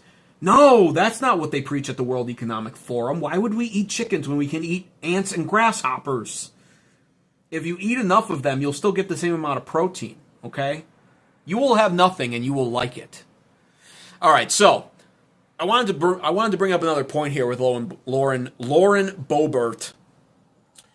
Not only is she against this, but I posted this as well of her. If it doesn't help echo, and by the way, see if you can pin down the same thing that I've said on this channel, depending on how loyal of a viewer you are at this point. If you watch all the time, you know what my stance is on Ukraine and even Russia for that matter. Well, take a look at this. Say the same sort of stuff. And I'm always like, it's such a weird thing to hear, because like 30 years ago, it would have been unthinkable for any Republicans to go on the record, basically looking like they're siding with Putin against a sovereign democratic European country that Putin had invaded. The idea that you would be effectively saying, well, give the Russian dictator what he wants. Yes. I would have thought would have been unthinkable. So why do you guys seem so relaxed about the idea of a Russian dictator marauding around Europe, helping himself to land that isn't his? Well, Putin's asking us for a heck of a lot less money than Zelensky Yes. is, and What it's price really freedom? not siding. What price That's freedom? what it's all about. What about our freedom here? That Yeah. has been my number one argument. America first. We have our own invasion taking place now, not only at the southern border and the northern border, but also in That's a different our issue. air. You can do two airways. things at No, once in the United States. No, absolutely not. If we do not secure our country, there will not be an America to stand for our allies. I've even But I had don't disagree to, with you about that. Hang on. On that, I agree with you about the southern border, but that's nothing to do with Ukraine. I'm just It has everything to do with I'm just curious why you would be so relaxed about Putin possibly winning that war. Why would you not want to repel him with every Yeah, fiber who of your cares? being? That's the question. When this first started, I was in support of us helping Ukraine. But then when I saw that there was no accountability for the tax dollars that we were sending over there, that there was no plan to end this war, that we were literally funding both sides of the war through bad energy policies, that Joe Biden had declared an all-out war on our energy production. He was draining our petroleum reserves, our emergency strategic petroleum reserves in the name of a midterm election. And we were continuing to just shell out billions and billions of dollars to Ukraine without taking care of our people who were unable to afford groceries or fuel, and were encountering this invasion at our southern border. Every state has become a border state. Colorado has been negatively impacted. Crime has gone up. Our police are being defunded to care for illegal aliens. Yeah, but And so, America, no, I'm done with it. I'm done with all of these wars. Yeah, but hang on. America can afford to do both things at once. Leave it to a Brit to tell us what we should or should not be doing, right? Like, hey, asshole, Piers. America, I don't know if you remember this or not. It did happen before both of us were born, but there was this thing called American independence. We did this thing basically where we said, hey, Britain, fuck you. We're done. We're done with you, you fucking idiot. We're our own country now. So you got to love how it's the Brits that are like, well, what do you mean you're not willing to help the Ukraine, honestly? I mean, it's America. You guys just have endless money. You can send the money anywhere, anytime, in multiple places. That's what you should be doing. Shut up. Okay? No, we shouldn't be doing it. We have this thing called the national debt, and it's currently closing in on $40 trillion. By the way, another talking point I wanted to bring up here. Where was the national debt when Trump took office? Wasn't it something like 34 trillion? Now we're at 39 inside of about 1 year. Trump is worse than Biden when it comes to spending. Also, I wanted to bring up another point here. First and foremost, you obviously know my stances. I actually agree with Lauren Boebert. And now, when I listen to her talk, I realize just how much of a tragedy it is that she was born in 1986. I'm a millennial too, but I'm like a very young millennial. She's like on the old end of the millennial. She's too old, so I can't, unfortunately, marry her and produce strong children that would have all the correct political viewpoints. It is a tragedy, but you got to assume there's more women out there like her. And once again, too, unfortunately, even more so, is I don't believe women should be in politics, even for her. We're willing to suspend that belief right now. We got to do what we got to do, but hopefully we can build towards an American society in the future where women are back home having children and not in politics. But she's one of the better ones, that's for sure. And I agree. I agree with the Ukraine, and I wanted to make this point even. That is, of course, that we've spent all this stupid money on Ukraine, which I advocated against from the start. She was actually a woman. She was in support of the poor Ukrainians at first. I never was. I literally thought to myself immediately, as a testosterone-fueled man raised by two fathers, both of whom are super conservatives. I was raised by that, and so I immediately looked at Ukraine and I said, "Fuck them. I don't care. They're not my people." She's against it now too, and rightfully so. And the thing is, how much money have we given Ukraine in what is now a 4-year war there with Russia? Well, I believe the amount is what, 175 billion now? Is that what it was that we gave them? Let me actually Google that.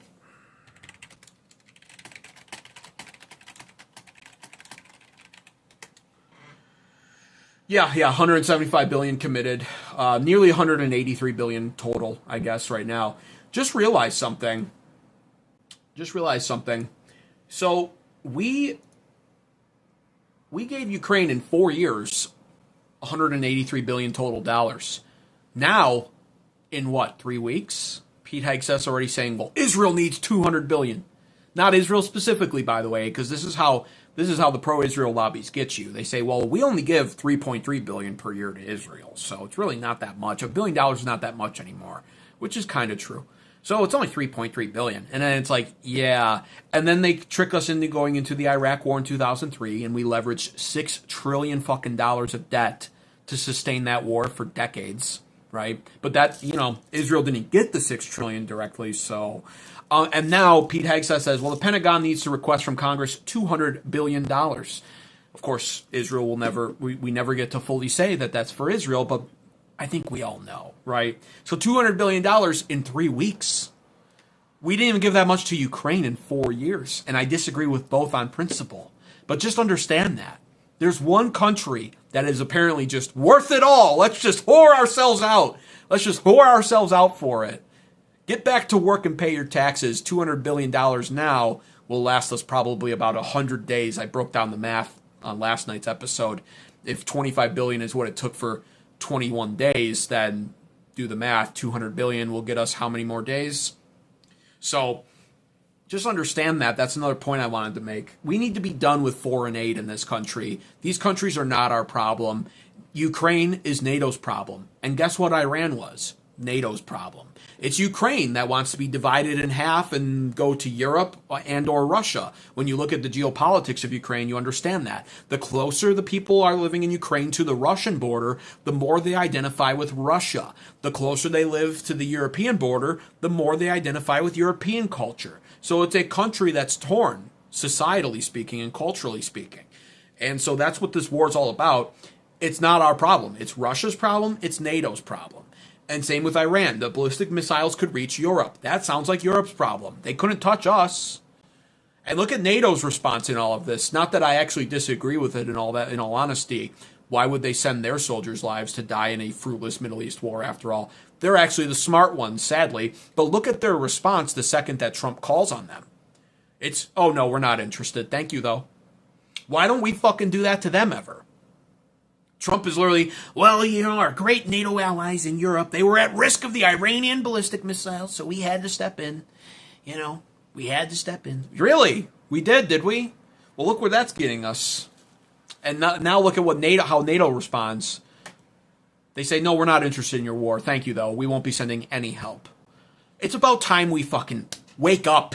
It's about fucking time we wake up and realize these are not our allies, and we don't owe them anything. They owe us everything. And we should force a way to collect on it. Anyways. I know the chats have still been going. Howard says we have to restock our strategic oil reserve. Yeah, I understand. And our armaments, though. Pete Hegseth's been very clear about it, making sure our armaments are up to par. And do you know why, once again? Well, it's what they were talking about here. Biden not only gave all that money to Ukraine, but we sent a lot of our armaments over there.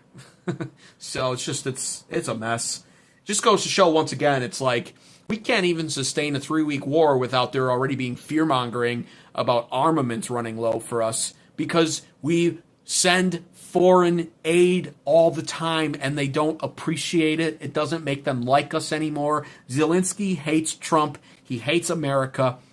And he literally feels like he's owed this shit. This is how the world works. Kindness is never repaid properly. Never. It's always taken advantage of. Israel will be no different, by the way. That's the other point in all of this. I say it all the time. Why do we feel like we can trust Israel to remain benevolent as we promote them to the next emerging superpower in the world? They already have nuclear power that they were never supposed to be able to obtain, by the way. Funny enough, you know who told them no was JFK. A couple months before he took his convertible ride. It doesn't make sense. Friends today, enemies tomorrow. When it comes to geopolitics, always assume the worst. But for some reason, it's, oh, well, Ukraine, they'll love us if we give them money. No, they don't. They don't fucking care. They're never going to repay it. They're never going to repay it. Israel, oh, they'll love us once they have regional hegemony. I'm sure they'll control the trade in that region and give us a lot of great deals and breaks. No, they won't. Why would they? In fact, if anything, we'll damage our economy. We'll continue to sink our economy to promote Israel to regional hegemony as the next superpower. And then China will be able to economically dominate us. What will Israel do then when they now control trade in the Middle East? Do you think Israel will rush to our aid? Thank you, America, for 100 years of help.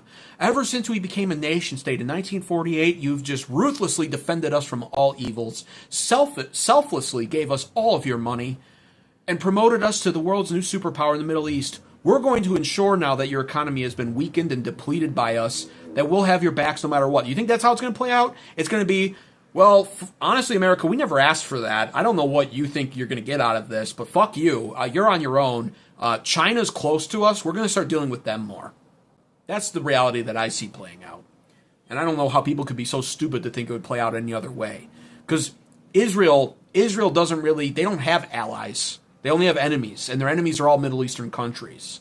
Israel would be more than likely to play nice with China if they became a regional superpower in the Middle East.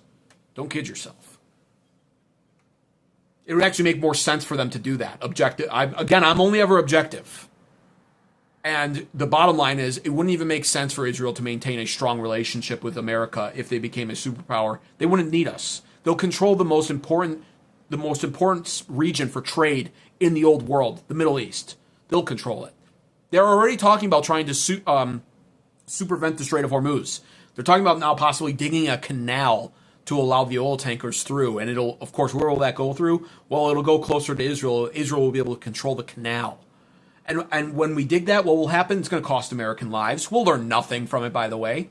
Read about the Panama Canal to understand how stupid we are with that. This will just be that 2.0. We'll see what happens, though.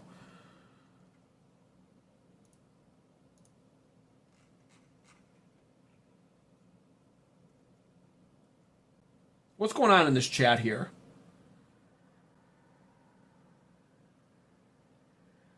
Oh, Trump's a pedia. Okay, whatever. It has nothing to do with what we're talking about. So that's a lot of money. A lot. $200 billion? What the fuck?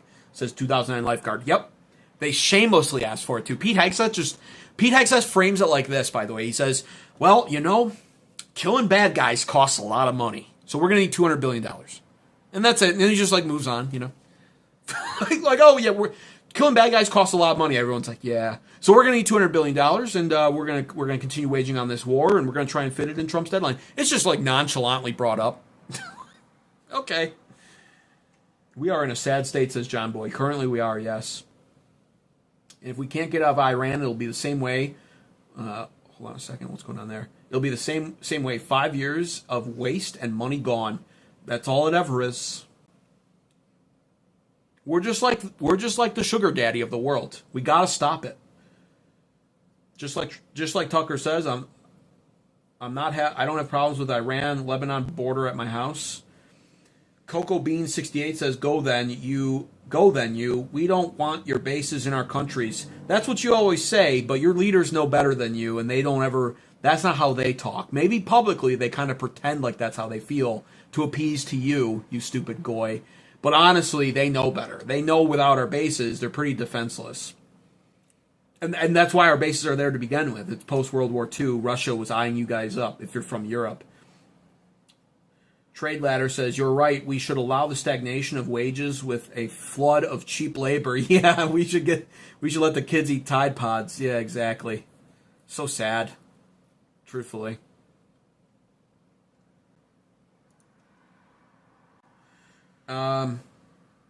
No wonder America is rude, Cocoa Beans. Oh, Cocoa Beans, you just said go, we don't want your bases in our countries. Now that I'm basically saying I don't care about Ukraine and Israel, now I'm rude. I'm agreeing with you. See what I mean? See the double standard there? Now that I'm saying, hey, fuck our allies, we don't really care about them, fuck NATO, fuck Europe, we don't care, we should have nothing to deal with them, I'm agreeing with you. Go then, we don't want your military. Then you say, no wonder America's rude. Oh, I can't believe you'd say that. Fuck off, pussy. Ash says, yeah, the U.S. isn't giving stuff based on kindness. Well, that's not entirely true or untrue, so I understand your point. But we also don't get nearly enough back to justify us giving what we give. The convertible ride is not sketchy at all, says Glenn. Okay, Mr. Contrarian. Where are the JFK files, by the way? We're not getting those. How many campaign promises are in the trash? A lot, most of them. Yeah, let's just give the world everything and not ask for anything in return, says Tom. Well, and then when we do, they say no. So, dial up. Coco, you're fighting illusions. Coco says USS Liberty. Yes, USS Liberty. What do you know about that? Not enough Americans know about that.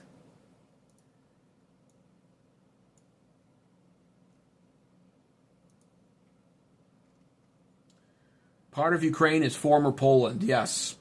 LBJ about USS Liberty. I don't give a damn if that ship sinks. It will not embarrass Israel.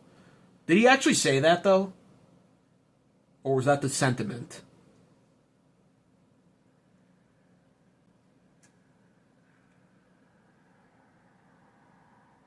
I saw that quote, the one and all. I saw that. Bibi Netanyahu, he literally did say that. Now, Bibi Netanyahu was quoting.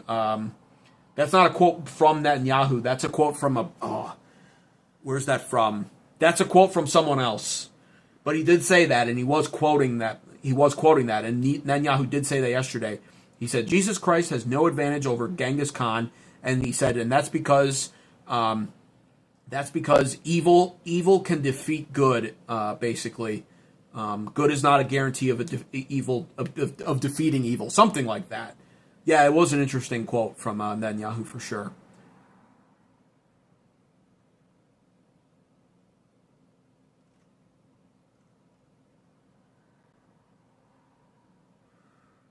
Who's Jerry? Okay. What else did I want to bring up today, guys? Let me move on to the next story here. We covered basically boots on the ground being very likely possible either this weekend or I think next weekend. And then the generational gap now on display from Lauren Boebert, a millennial congresswoman out of Colorado, born in 1986, millennial. And she's a Republican, and she won't support the war, and she didn't support Ukraine either. So the generational gap is real, and people they're not understanding it. That's it. So I wanted to bring this up. Because believe it or not, says a House lawmaker asks General Alexis Grinkenwich I don't think people reporting for USS. Now I'm going to get this is semi-conspiratorial here, but like I stated all episode long, you don't find better critical analysis than on this channel. I'm a Trump voter, but I don't like Trump anymore. I'm not a MAGA cheerleader. I am socially and fiscally conservative, and I always will be. But I look at stuff through a critical lens and I try to analyze. I try to use my eyes and ears to observe and form my own opinions. And talking about that generational gap, Lauren Boebert, a Republican standing out against this war, the first of the Republican Party to do so to my knowledge, and likely not the last, right? The generational gap that people aren't expecting, the under 40-year-olds that aren't supporting these wars. Well, I take a look at a story like this, and this is I'm gonna get a little fun here on this channel. I don't normally get too conspiratorial, but let's do it. Because I heard about this story and I didn't think anything of it at first. But this was a story about the USS Gerald Ford aircraft carrier. And of course, this was one of the ones that was deployed to the Middle East, right? Well, take a listen to this. And then I'll explain to you what my thoughts are on it. USS Gerald Ford aircraft carrier is leaving the Red Sea for repairs. The head of U.S. European Command says the ship will go to Europe for maintenance. This comes as a House lawmaker asks General Alexis Grinkenwich about reporting that 600 sailors are without beds following a fire in the main laundry room of that ship last week. The general says the combat capability of the ship has not been impacted, but quality of life has. So the ship gets deployed, and then all of a sudden, a fire breaks out on the ship, and it has to leave the Red Sea and leave the area for repairs now. It's knocked out of commission for a while, right? And that's just a story, and you're like, well, it was an old ship. I wonder what was going on. You know, that's what I thought. I just kind of was like, wow, okay, ridiculous problem, right? Think about it like this. All the polling that I've showed on this channel now about how this war is increasingly unpopular with the youth. The younger down you go on the ladder, the less popular this war is. Think about what the majority of our military consists of. Young men, right? Gen Z men, actually, at this point, but millennial men are in there too, and then you'll have Gen X men too, and they're obviously higher-ranking officers. But the younger you go, the less popular this war is, the less popular Israel is, right? This Iran war, all of it. Well, a ship has a kitchen fire that wasn't extinguished for 30 hours. It took 30 hours to extinguish it. On top of that, you read more into the story, and then you realize there was a problem in the laundry section of the ship, right? There was a problem in the laundry section as well. At this point, is it fair to suggest that a lot of our own military men probably are not in support of this war? Everyone always assumes that the troops just follow orders, and ultimately, yes, they have to. They swear the oath to do so.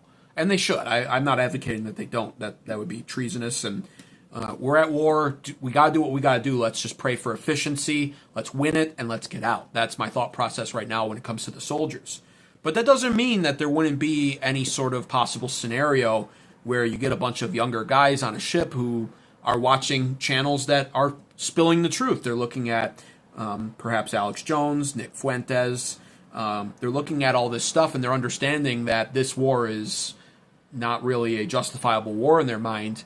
And so all of a sudden, a kitchen fire breaks out for 30 hours on the ship, and something goes wrong in the laundry section of the ship, and it causes a massive problem. Now all the soldiers are without beds, the quality of life is unacceptable, and the ship has to leave the combat zone. I'm just connecting dots here where maybe they shouldn't be connected, but don't kid yourself. Do not kid yourself at all. That is quite honestly how the situation could play out. And there were reports during the Iraq War, for instance, that Alex Jones was, he's an OG, he's been around forever. During the Iraq War, up until about where it ended, actually, when you were on duty, when you were a soldier, you were blocked. You couldn't watch Alex Jones, right? Now without a VPN, and VPNs, most people didn't know about those.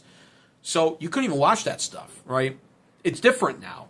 Gen Z knows what a VPN is, and the military probably is trying to block channels that are speaking out against this war, which is understandable to some degree, of course, but it's not going to work anymore.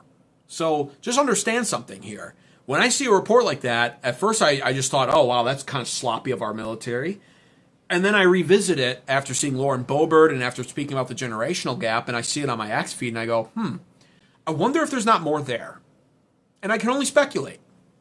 But I just felt like that was worth bringing up. So, I don't know what your guys' thoughts are on it, but they were hit? No, I don't think they were hit, John Boy. I don't think their ship was hit. Sure, certainly, by the way, that could be the case, but I doubt that.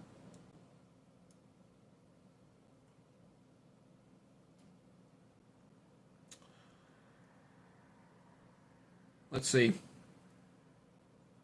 All caps Jerry and AI Steven. The chat is just filled with the cattle tonight, Glenn. Also, the whole thing with Venezuela never got talked about anymore, but they are still anti-America, so I'm not sure why Trump claims it as a win, says Ash. Well, the whole thing with Venezuela was I super support what we did in Venezuela, and that's what our foreign policy should look like. It should look like what we did in Venezuela. Quick, efficient military operation, no casualties reported, and strategically brilliant. And I covered why on this channel. I broke it down before anybody else. Everybody else was like, Trump's a madman. He's blowing up fishing boats with three outward motors on them that cost $25,000 a piece. Why would he blow up these poor Venezuelan fishermen who can somehow afford speedboats with three $25,000 motors on the back? I don't get it. I was the one here last year because I'm so fucking smart. And I literally said, hey, listen, I did some research. China's using Venezuela as a proxy point in the latest Cold War that we're facing. You know, China, our real threat in the world, not Iran. China, our real threat. The country that makes no bones about wanting global domination and wanting to conquer countries and topple economies. China is now establishing a presence in Venezuela. They're building telecom infrastructures there and building seaports in Venezuela. Venezuela, a country that has tons of oil and is now indebted to China in the form of $65 billion and therefore is forced to sell China the crude oil at much cheaper of a rate. So Trump goes in, takes care of Nicolas Maduro, kidnaps a world leader, brings him back, throws him in a prison in New York, and then we're done. We raised the flag at the embassy in Venezuela for the first time in 10 years. That's called victory. That's a fucking victory right there. That's what foreign policy should look like. And now if we establish some form of control down there, I'm in support of that. Let's ensure China doesn't maintain a comfortable presence in Venezuela. And let's take that oil. By all means, let's just take it. That's our Western Hemisphere. It all aligns in accordance with a term you're probably familiar with on this channel if you watch regularly. The Monroe Doctrine. The Western Hemisphere is our focus. That should be our foreign policy. Not Iran, Venezuela, Cuba next. I'm in favor of that. Now the problem is, of course, reports came in that the first shipment of oil, well, the report was, by the way, Israel receives Venezuelan oil for the first time in years. Wouldn't that have been nice, though, if that shipment of oil went, I don't know, here to the States, since it was our operation, and now we're in war with Iran, and the Strait of Hormuz is being choked, and oil futures markets are now volatile as ever? And Israel, of course, denies that reporting, and they say, well, we never got Venezuelan oil. We don't know what they're talking about. Okay. But I agree with the Venezuelan operation.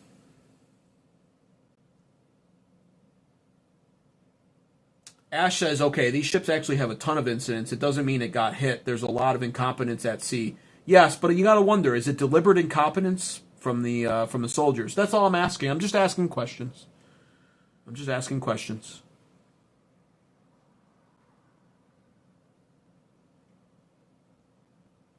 Ken Carather says, you use your mind. I do. That's true. Jerry says, Larry Silverstein, the new owner of the WTCs, was absent only one day from his office. I know. We all know. Come on, Jerry. Come on, man. That's like high school conspiracy stuff. I've known that for decades. What's his name? Also, Howard Lutnick, I believe, was another example, right? He's Trump's Secretary of Commerce. I think the Howard Lutnick story is also there, where it was like, for some reason that day, 9/11, Howard Lutnick, I think this is about him. Could be wrong. But I think that was the day Howard Lutnick decided he wanted to be late for work to take his children to school or something like that. Might be wrong on that. But, I've read all that stuff already. The dancing Israelis. We know those stories. World War II has so many stories of capital ships who just blew up because the crew did something dumb. Okay, fair enough. Youth are not as wise as elders, says Stephen Hefra. Unless you're talking about millennial and Gen Z versus boomers, in which case you're completely wrong. Boomers are the dumbest generation of all time. And the most psyoped. Overall, there's some smart boomers out there. We have a resident boomer here in the chat. I don't know if he's still here, but Howard Clegg, he's one of the good ones. But unfortunately, a lot of boomers are absolute morons. Which is why they're so liberal, by the way. Something I didn't realize growing up, because obviously my parents are boomers, but I grew up in mostly conservative circles. And so I kind of had this assumption that boomers were like super conservative, right? And then you get older and you talk with a lot of boomers and you're like, oh, okay, you're just really stupid. you're like a liberal hippie. Like, you're stupid. You're just emotionally driven and just like brainwashed. It's honestly crazy. Mark Adi says, it is popular with the dumb. We had a charcoal grill on a pontoon boat one time. Fire on a boat was pretty unsettling, says lifeguard. Yeah, exactly. Well, where do you go? Especially if you're far out in sea, where do you go? That's because old people don't care because they have lived their life, says John Boy. And you also have the toilet shit ship, says Nail Rhea. Yeah, that's a different ship, right? I heard a report. I wasn't sure if it was also on the Gerald Ford or not, though. But yeah, it was like they had like a sewer main issue on the one ship. I thought I read that story, but I didn't want to mention it because I try to at least confirm the story to be true beforehand. But you're bringing up something, and I feel like you're bringing that up. It's a story that I read. It was about a ship that had an issue where it was like, were the soldiers just shoving a lot of shit down the toilets? Like, what was going on? I thought I did read that, so I think you're bringing that up, and so that kind of verifies what I thought I read. Stephen Hefra, because youth have not learned as much and have not experienced a longer life with more information and understanding of what is important and why. All right. Thank you for that, Stephen Hefra. Stephen Hefra, I mean, if you keep talking like that, I'm just going to be convinced that I should turn my stream over to you. We should clearly just be listening to you. I'm just the youth. I'm not even that much of a youth anymore. I am at the point now where I'm going to be middle-aged soon. But I'm in my early 30s, so I got one foot in my youth. But Stephen Heffra, clearly, man, I mean, we should all just be watching your stream. You know more than anyone here. They don't need to follow illegal orders for illegal wars, says Mark Oddie. Well, you can say that, but I'm going to be more responsible than that. I'm not going to say that. I mean, Steven, are you a Chinese fortune cookie now or what? Like, why does it feel like I'm reading a Chinese fortune cookie paper with all of your chats? As you grow, you become wiser and smarter, as well as will gain sympathy, empathy, and will understand it's important to support allies. Well, thank you for that. I wish I at least had the fucking cookie part to eat it after reading such stupid nonsense. Hey, Beck fan, welcome, man. You're here at the ass end of the stream, though, man. I'm about to be winding down here. Lemmings usually jump in groups. They did bomb fishermen. Even the ones that didn't kill or survive, they let go since there was no evidence of drugs or any other crime. Yikes, I feel sorry for you. What's our newest aircraft carrier's name? I thought it was the Ford. I don't know. Is it the Ford? I went to Hebron, and if... Okay, there's a lot of slop in this chat. Like, sorry guys, but you guys are stupid. I'm not gonna waste a bunch of time reading a bunch of nonsense. I was listening but not chatting so I could suck at chess, okay? Like, useless updates, no offense. Thanks, dial up. Served in the USMC infantry. Okay, Jerry, well thank you for your service. Hello from San Diego. Hello. Oh, I'm jealous of you if you live there. San Diego. That place is wonderful. Year-round gardening. All right, that's going to do it for me, though, guys. I don't have much else to say here. Appreciate everybody for tuning in today. Have a great rest of your weekend. Glory to America. God bless the USA. And, of course, God bless all of you. Don't take the black pill, the doomer pill, none of that. We'll be back here live tomorrow at some point, probably in the afternoon. Who knows what we'll discuss. Maybe there will be some attacks. Remember, Trump waits until the weekend to attack Iran the most because the markets are closed and they can't react to it. So... expect things to get fiery. If the boots on the ground are deployed tomorrow, you bet your ass I'll be going live. But I actually think it's more likely if we're going to see boots on the ground, it'll be 2 or maybe 3 weeks out. But I would say most likely if boots on the ground are happening, it won't be this weekend. I think they need more time to unmask all of that. They are clearly sending Marines there and amphibious vehicles, though. So it could happen this weekend. I just think it won't be, most likely. If it happens, I'll go live, though. Either way, I'll be live tomorrow in the afternoon as well as Sunday. Be sure to subscribe to American Advocates for more content like this. Make sure post notifications are turned on when you do. And like the stream before you leave. At least be useful. Thank you so much for watching. Appreciate all of you. Shadow Warfare. Thank you, Glenn, for the excellent moderator work. Thank you, Stephen Heffra, for reading all of your fortune cookie papers. Jerry, thank you for your service. 2009 Lifeguard. Appreciate your loyal viewership. Dial up, good to have you here. Beck fan, same to you. You know, all of that jazz. Appreciate all you guys. Have a great weekend. Try to take your mind off of all this crap. Thank you, Ash G, by the way, for your chats. I think you're new here. It's good to have you. Appreciate you. Those are the names I recognize right off the rip, though. So try to take your mind off this. Go for a walk. Enjoy the nice weather. It's springtime now. It's warm now. Go enjoy the outdoors. Touch some grass. Take your mind off all this bullshit, and we'll discuss it. We'll discuss it here live again soon. Take care. Have a good night. Also, by the way, the stream's going to loop when I end it because I'm streaming through Streamlabs, so don't be deceived by the stream loop. I am done. I am ending the live right